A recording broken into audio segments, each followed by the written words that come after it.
महाराष्ट्रातला काही भाग,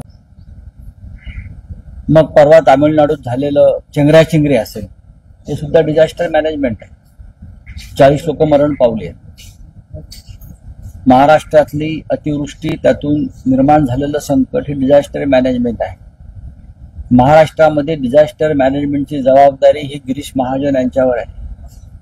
त्याच्यामुळे सगळ्यात जास्त डिझास्टर झालंय. देशाच्या गृहमंत्र्यांनी अशा वेळेला पूर परिस्थितीचं माहिती घेण्यासाठी प्रत्यक्ष जागेवर जाणं गरजेचं असतं. पण ते उंटावरून शेळ्या हाकतायत.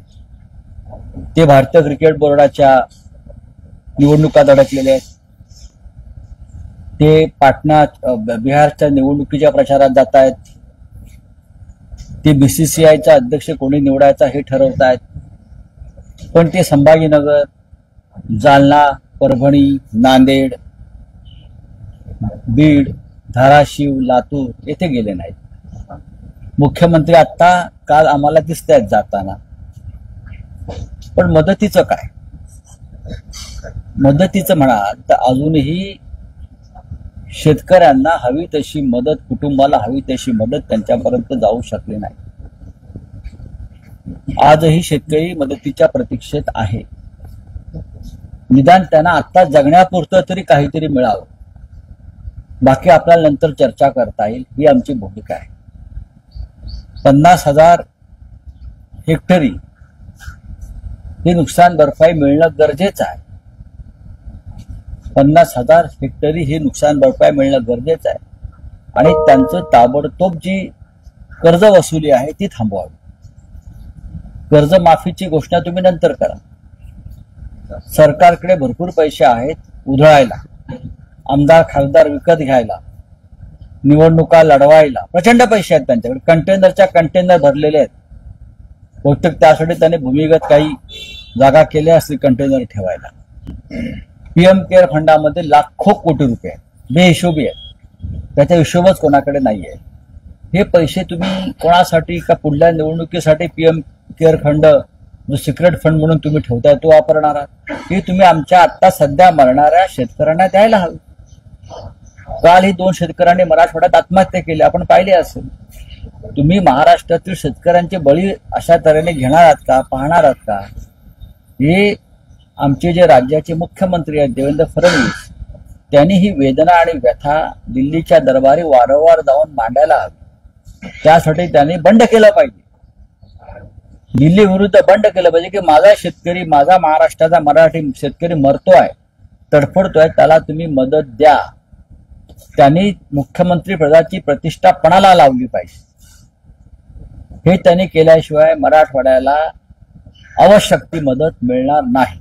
पण राऊत साहेब, एका बाजूला उद्धव ठाकरेंनी दौरा केला, सरकारवर टीका केली जाते, पण शिंदे शिवसेनेचे नेते, आमदार असं म्हणतात की सरकार जर आपल्या परीने मदत करते, प्रत्येकानं मदत केली पाहिजे. याचं उदाहरण म्हणजे उद्धव ठाकरेंनी धाराशिव जिल्ह्याचा दौरा केला, त्यावेळेस इटकूर गावातील पूरग्रस्त कुटुंबाच्या घराला भेट दिली होती. या कुटुंबाच्या घराची पडझड झाली होती आणि या कुटुंबाला आता शिंदे शिवसेनेच्या वतीनं मदत करण्यात आली. बघा, शिंद्यांचं हे कामच आहे. शिंद्यांचं हे कामच आहे. मदत केली म्हणजे तुम्ही उपकार करता का? तुम्ही सरकार आहात ना. विरोधी पक्ष हा सरकारला आरसा दाखवतो. हे जर त्या शिंदे आणि त्यांच्या लोकांना माहीत नसेल तर त्यांनी राजकारणात राहू नये. आम्ही तिथे गेल्यामुळे तुम्हाला कळलं की काय परिस्थिती आहे. आम्ही विरोधी पक्ष, माननीय उद्धव ठाकरे त्या भागाचा दौरा करून त्या महिलेच्या घरात गेल्यावर, तिच्याशी संवाद साधल्यावर, त्यांची व्यथा समोर मांडल्यावर सरकारला कळलं ना. शिंदे म्हणजे कुणी व्यक्तिगत आहे का? शिंदे म्हणजे सरकार आहे, गव्हर्नमेंट आहे ना, गव्हर्नन्स आहे ना. तो उपकार काय करतायत ते माणसं? एका उपकाराच्या भावनेमध्ये आहेत का आम्ही मदत केली? अरे काय करा, तिथे तुम्ही खुर्च्या सोडा ना. आम्ही सरकारमध्ये असतो आणि विरोधी पक्षाने काही आम्हाला दाखवलं असतं, आम्ही तिथे पोहोचलो असतो. आमचं काम आहे तुम्हाला दाखवणं. म्हणून विरोधी पक्ष नेत्याची गरज.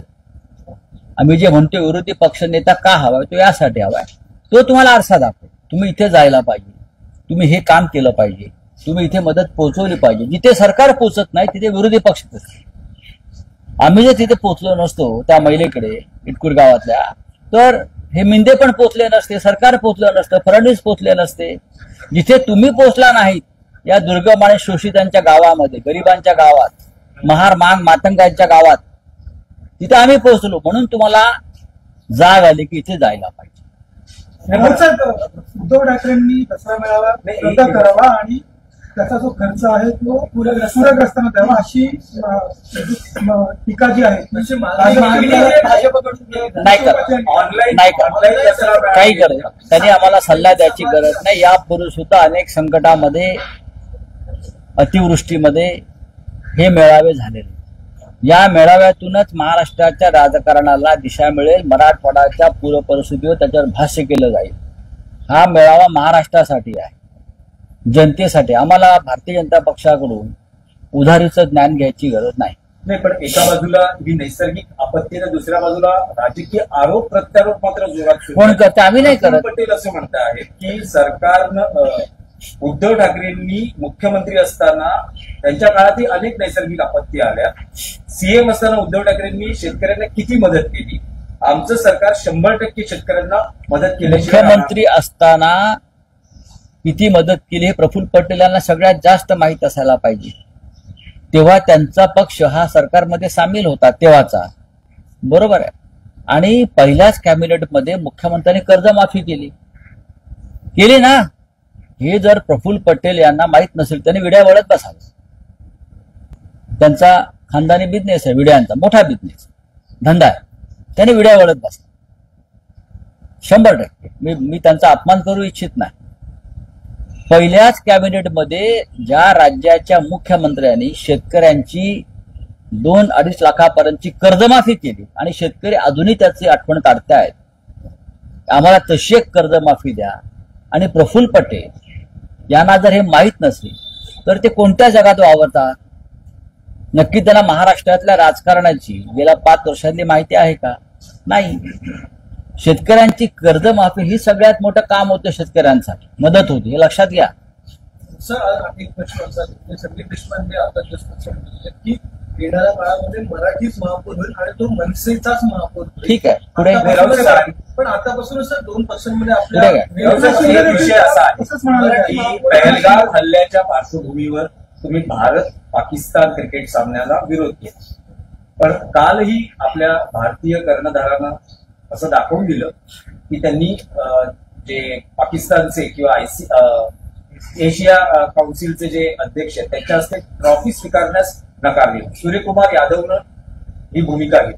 याआधी हस्तांदोलन करण्यास नकार दिला होता, ही नौटंकी, बोलण्यास नकार दिला होता. ही नौटंकी आहे. तुम्ही मैदानावर खेळताय एकत्र, ज्याला विरोध आहे देशाचा. पाकिस्तान बरोबर खेळण्याला देशाचा विरोध आहे, ही लोकभावना आहे. लोकांनी भारतामध्ये किंवा राष्ट्रभक्तांनी कालचा सामना पाहिलेला नाही, बरं का. त्याने ब्लॅकआउट केलं. काल अनेक ठिकाणी दाखवायचा प्रयत्न झाला तेव्हा लोकांनी हाणून पाडला तो प्रयत्न. पीव्हीआर असेल, अन्य ठिकाणी असेल. आधीच्या मॅचला काहीतरी त्या पाकिस्तानच्या मॅचचे काय हस्तांदोलन करायला पाहिजे. अरे खेळलात ना मैदानावर त्या. काल तुम्ही काहीतरी जिंकला असं मला कळलं, आम्ही काय बघत नाही, धंदे आम्ही करत नाही. काल तुम्ही काहीतरी जिंकला तेव्हा तो पाकिस्तानचे कोणी मंत्री आहेत, मोहसिन नकवी, जे एशियन क्रिकेट काउन्सिलचे अध्यक्ष आहेत. त्या काउन्सिलवरती भारतीय जनता पक्षाचे पुढारी सुद्धा आहेत महाराष्ट्रात. काल तुम्ही त्यांच्या हस्ते ट्रॉफी घ्यायला नकार दिला. अरे पण तुम्ही खेळलात आणि 15 दिवसापूर्वी त्याच मोहसिन नकवी बरोबर याच भारतीय संघानं फोटो काढले, हस्तांदोलन केलं ड्रेसिंग रूम मध्ये किंवा कुठल्या तरी एका कार्यक्रमात. मग तुम्ही देशाला काय मूर्ख बनवताय? तुम्ही देशाला मूर्ख बनवताय का? बाहेरचं एक रूप वेगळं आहे मैदानावरचं आणि आतलं रूप वेगळं आहे. तुम्ही कोणाला मूर्ख बनवताय? तुम्ही काय प्रधानमंत्र्यापासून काही प्रेरणा घेतली आहे का देशाला मूर्ख बनवण्याची? आपल्या ते जसं मूर्ख बनवतात भाजपचे लोक, हे आता लोकांसमोर येणं गरजेचं आहे. हे जे ढोंगे आहेत सगळे, मग कुठल्या क्षेत्रातले असतील, तुम्ही त्यांच्याबरोबर 15 दिवसापूर्वी चहा घेतलेला आहे, ब्रेकफास्ट केलेला आहे, फोटो काढलेले आहेत, हात मिळवलेला आहे. मग तुम्ही काल हे देशाला काय दाखवताय? तुम्ही का खेळलात हा आमचा प्रश्न आहे. तुम्ही खेळायला नाही हवं. हाच आमच्या हुतात्म्यांचा आणि त्या सगळ्या निरपराध जे मारले गेले त्यांच्या रक्ताचा हा अपमान आहे. भारतीय क्रिकेट बोर्डाच्या निवडणुकीमध्ये इथे सगळे लोक अडकलेले आहेत. हा, एक कोणीतरी जम्मू काश्मीरचे अध्यक्ष केले आहेत. एकेकाळी भारतीय क्रिकेट कंट्रोल बोर्डावरती महाराष्ट्रातल्या सुद्धा आणि मराठी खेळाडूंचा एक सहभाग होता. पण गेले काही काळ जय शहा आल्यापासून भारतीय क्रिकेट बोर्डामध्ये महाराष्ट्र दिसत नाही. हा, अजिबात दिसत नाही. का हे ठरवून चाललंय का? हा प्रश्न मराठी माणसानं सुद्धा स्वतःला विचारला पाहिजे की असं का होतंय सातत्यानं.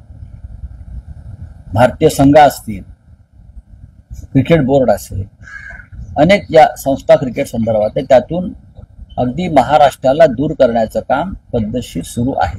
कर्णधार ऑपरेशन सूर्यकुमार यादवने हा विजय भारतीय सैन्याला समर्पित केले आणि बक्षिसाची रक्कमही सैन्याला तुम्ही खेळला का हा प्रश्न आहे. बक्षिसाची रक्कम का असते? तुम्ही भारत पाकिस्तान बरोबर जे सामने सगळे झाले त्या सगळ्या सामन्यातलं प्रत्येक खेळाडूचं मानधन तुम्ही द्या. इकडला आमदार खासदाराने आपला पगार द्यायचा. तुम्ही पाकिस्तान बरोबर 3 सामने खेळलात ना, मग 3 सामन्यातला प्रत्येक पैसा जो तुम्हाला मिळालेला आहे तो तुम्ही दान करा. भारतीय सैन्याला असेल किंवा अन्य काही असेल तुम्ही घेऊ नका. त्या पैशाला शिवू नका. बक्षिसाची रक्कम काय देतात तुम्ही?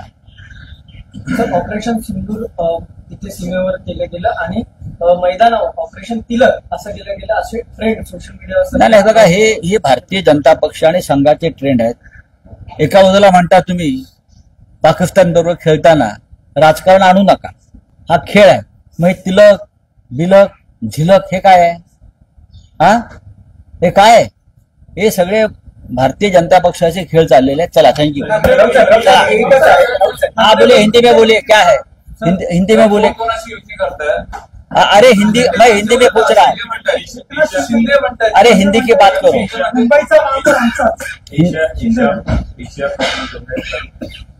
कल एशिया कप में इंडिया पाकिस्तान सामना और कैसे देखने का है? देखो, देखने भारत के लोगों ने ये क्रिकेट की मैच देखी ही नहीं है.